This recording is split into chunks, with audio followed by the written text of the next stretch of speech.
ఆంజనేయులు గారు, మెగాస్టార్ చిరంజీవి గారి బర్త్‌డే వస్తుంది. అవును. ఏం సార్ ఎలా ఆయన నుంచి మీరు ఇన్‌స్పైర్ అయినటువంటి సందర్భం ఏంటి? ఆయనలో మీకు బాగా నచ్చినటువంటి సందర్భం?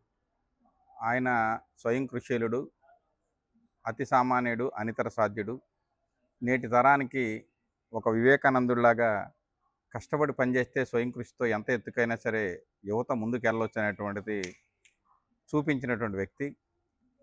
ఎంతోమందిని యువ ప్రవాహాన్ని, ప్రవాహాన్ని సేవా మార్గం వైపు నడిపించినటువంటి సేవా స్ఫూర్తి.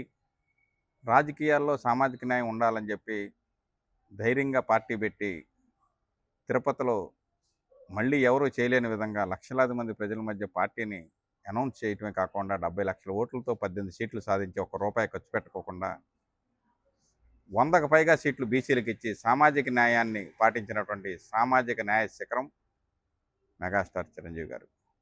అలాంటి వ్యక్తి యొక్క పుట్టినరోజుని ఈ రోజున మేము ప్రతి సంవత్సరం చేసుకుంటాం. అందులో 70వ సంవత్సరం మరింత ఉత్సాహంగా ఆయన మొన్న ఏదో ఫంక్షన్‌లో డ్యాన్స్ చేస్తుంటే మాకు అనిపించింది. అన్నయ్య గ్రేస్ తగ్గలేదు. అన్నయ్య యొక్క సేవా స్ఫూర్తి తగ్గలేదని. మొన్న కరోనా టైంలో ప్రభుత్వాలే చేతులెత్తేసిన టైంలో ఆక్సిజన్ సిలిండర్లు అందించి మరొకసారి ఆయన యొక్క సేవా స్థాయిని తెలియజేసినటువంటి వ్యక్తి పద్మవిభూషణుడు చిరంజీవి గారు. అలాంటి వ్యక్తి యొక్క పుట్టినరోజు సందర్భంగా మా అందరికీ ఒక పండగ రోజు. దాని సందర్భంగా మరింత సేవా కార్యక్రమాలు మేము చేస్తాం. ప్రతి సంవత్సరం మొక్కలు నాటించడం కానీ, రక్తదానం కానీ ఇవన్నీ కూడా చేయటం. రక్తం దానం చేయడం అంటే ఒక రకమైనటువంటి అభద్రతా భావంతో భయపడేటువంటి సమయంలో రక్తదానం వలన ప్రజల ప్రాణాలు కాపాడవచ్చు అని చెప్పి స్ఫూర్తిని తీసుకొచ్చి రక్తదాతలను పెంచినటువంటి వ్యక్తి మెగాస్టార్ చిరంజీవి గారు. అదేవిధంగా నేత్రదానం ద్వారా అనేక మంది లక్షలాది మందికి చూపించినటువంటి వ్యక్తి చిరంజీవి గారు. అదేవిధంగా అవయవదానంపై కూడా అవగాహన పెంచుతూ సమాజానికి అవసరమైనటువంటి సేవా కార్యక్రమాలని ఒక ప్రవాహంలాగా తీసుకెళ్ళి ప్రజల్లో నింపినటువంటి వ్యక్తి మెగాస్టార్ చిరంజీవి గారు. ఈ రోజున చేయటం కాదు, చేపించాలి, ప్రజల్లో స్ఫూర్తిని నింపాలి అనే దానికి చిరంజీవి గారు ఒక ఐకాన్గా నిలిచినటువంటి వ్యక్తి. అలాంటి వ్యక్తి ఈ భారతదేశానికి ప్రతి రాష్ట్రంలో ఉండాలి, ప్రతి జిల్లాలో ఉండాలి, ప్రతి ఇంట్లో ఉంటే ఈరోజు మనది వసుదైక కుటుంబం అవుద్ది.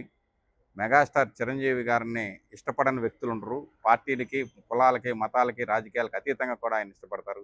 ఈ రోజుకి కూడా ఆయన్ని ఒక నటన పరంగా కాకుండా మంచి వ్యక్తి అని, తిట్టిన వాళ్ళని కూడా ఆయన మీద ఈర్ష్యపడి విమర్శించినటువంటి వ్యక్తులను కూడా చదురుకుని ముందుకెళ్ళి సమాజం కోసం నడిచే వ్యక్తి అని చెప్పి ఆయన మా అందరికి కూడా ఒక స్ఫూర్తిగా నిలిచిపోయారు. మేము గతంలో ప్రజారాజ్యం పార్టీలో పనిచేసినప్పుడు, ఆయన కేంద్ర మంత్రిగా ఉన్నప్పుడు కూడా ప్రజారాజ్యం పార్టీలో మేము ఆయనతో కలిసి తిరిగిన సమయాల్లో కూడా ఆయన ఏదన్నా ఒక విషయం మీద తెలుసుకునే విధానం కానీ, ఆయన స్పందించే విధానం కానీ, అన్నీ లేకపోతే పెద్దవాళ్ళు, రైతులు వచ్చినప్పుడు వాళ్ళతో మాట్లాడే విధానం కానీ ఇవన్నీ మేము చూస్తుంటే మాకు అనిపించేది, ఏంటి ఒక సినిమా స్టార్డమ్ ఉన్నటువంటి హీరో ఇంత డెప్త్‌గా వెళ్తున్నారా సబ్జెక్ట్‌కి అనిపించేది మాకు. ఏదేమైనా చిరంజీవి గారు అనేటువంటి వ్యక్తి చిరంజీవి గారే. చిరంజీవి గారికి పోలిక ఎవరికీ లేదు. అలాగే చిరంజీవి గారే పోటీ అని చెప్పి మేము హ్యాపీ బర్త్‌డే అన్నయ్య.